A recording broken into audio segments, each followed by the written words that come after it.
What is going on, my good people? Welcome back to another episode. A couple things are happening today. I get to experience the RRR Fireblade SP with the new Leo Vince exhaust. Yeah.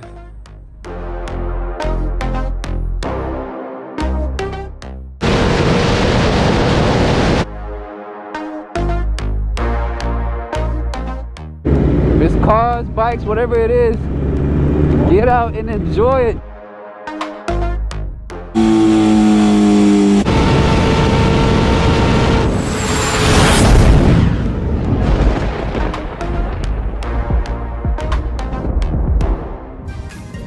This is going to be the first ride with that exhaust after installation. I haven't had a chance to ride it and see how it feels or sounds, but the feedback that I am getting online and social media it's pretty funny. I think I might have rubbed a few people the wrong way with the exhaust option, but please do understand this is just a phase of this bike in this setup right now.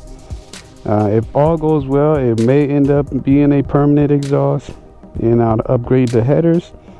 If not, the full exhaust will be swapped out anyways. This was a more cost-effective option, and I love the look, the way it just blends in with the back wheel in the swing arm.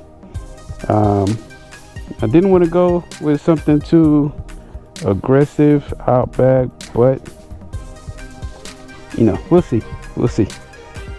I'm kind of over the big can on the side. This look here has a more sportier look to me, in my opinion, and that's kind of what I'm going for right now. So that may change, it may not. We'll see how things go over time. But with that being said, let's get going, and hopefully I can get a few flybys for you guys. I'll try to set up for that, and we'll talk some more. How about a cold start? You know, that's what you guys want to hear.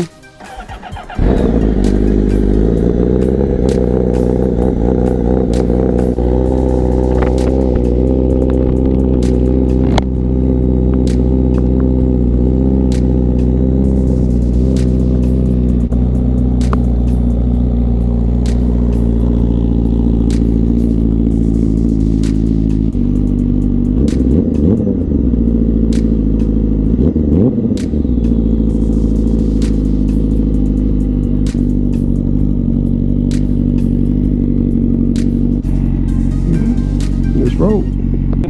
Alright, so some of you may already know, Dude Mungus and I have a bit of a rivalry going on right now, and if you're not following Dude Mungus, go ahead and check out his channel. I'll drop a link in the description below. Go follow him to see his build with his 2022 GSXR 1000. He has a beautiful gray or silver colorway going on with the blue, and like he would say, he's scrum-diddly in the words of Dude Mungus. But yeah, we kind of have a little rivalry going on right now with his new Gixxer versus my new Honda. And he purchased his bike with a slip-on on it.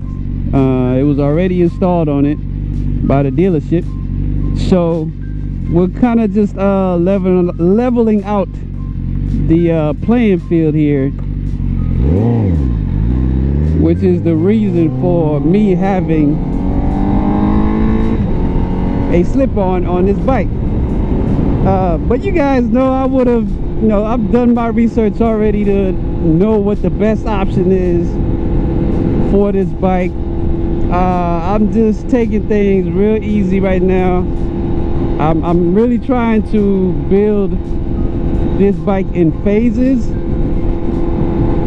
And just to show the different type of I guess comfort levels that you can have with your build, you don't have to dump a lot of money into your bike to enjoy it or to make it look good. If you can see in my previous videos, a lot of the parts that I've purchased have been from eBay. I do have some premium parts. It's just to show that you have options. Some things will work, some things will not, and if it doesn't work, I'll let it be known, and if it works, it could save somebody some money to, you know, go the cheaper route. But doing a slip-on is not necessarily a bad thing.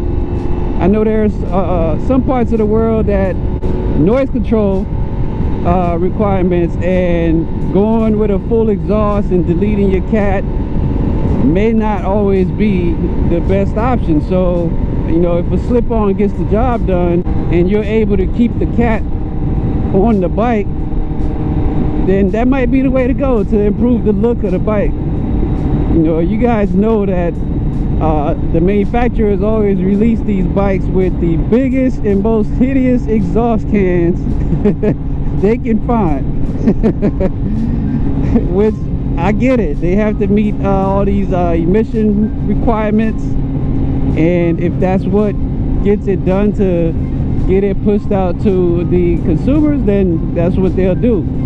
But at the same time, there is an aftermarket option available, and they know that, they understand that. So the aftermarket option is just a risk that you would take to improve the look and the performance of your bike. And for me, right now, the slip-on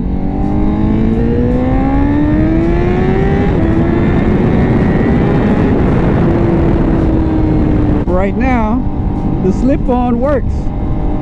It's gonna get the job done for now. And to be honest with you, I kind of like having a stock bike that's not completely butchered.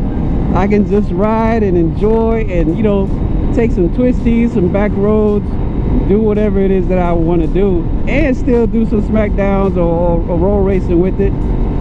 But that's not the primary focus for this bike right now. I may eventually get to that point, but we'll see how things go.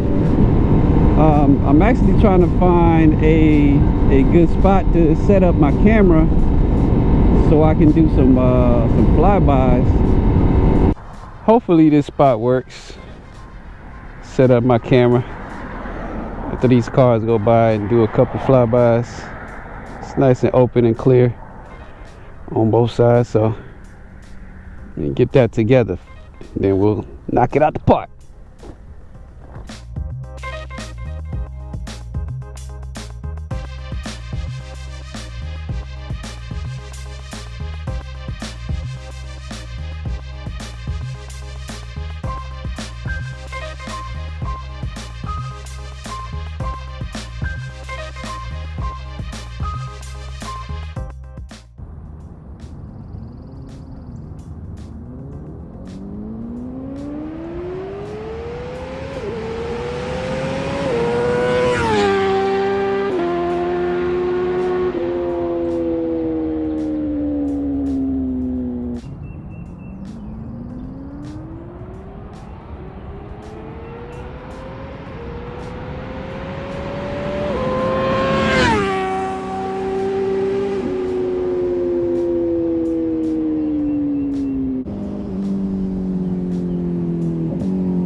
Man, oh man.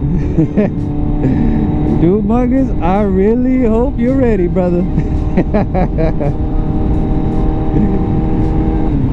I'm about to take this joker in to get the first service,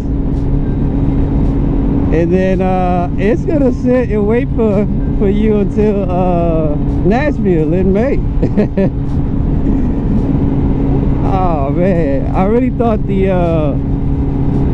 exhaust was going to be like a loud and obnoxious growl.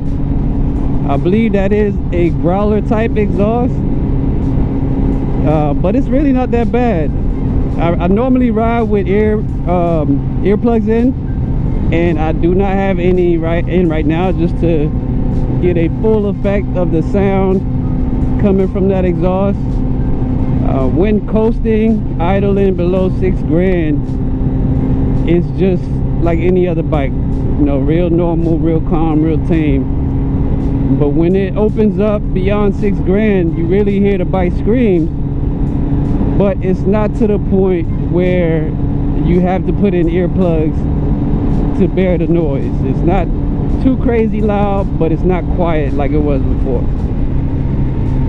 And it does have a few pops, a few snaps, crackle and pops going on, which we all do enjoy. But yeah, I need to go ahead and get this first service done, and then we'll be ready to rock. Humongous, we coming for you. Yeah, man. Daywalker is out to kill a bat. We gonna kill us a bat today. All I can say right now is wow. I'm kind of happy with this decision. The exhaust is holding up just fine. Did a few rips. Everything feels and sounds good. I love the sound that it is putting out. But yeah, I think Humongous is gonna have his hands full with this one. Once that first service gets done, gonna complete the setup a little bit. I may drop half an inch in the front, maybe. But the way this bike rides, the way it sits, I really don't want to. So, and I don't think it's gonna make a difference. Or a huge difference at that, because I can still launch pretty good stock wheelbase. The only thing I don't like is that yeah, all that exposed fork right there in the front. Yeah, it kind of, you know, kills the look a little bit. But I get it. See, especially at this angle right here. Oh, horrible. Nah, that ain't it. But anyways, appreciate you guys for watching. Hopefully the next meet will be, or the next video that you guys see of the Blade will be of me versus Humongous and the Bat.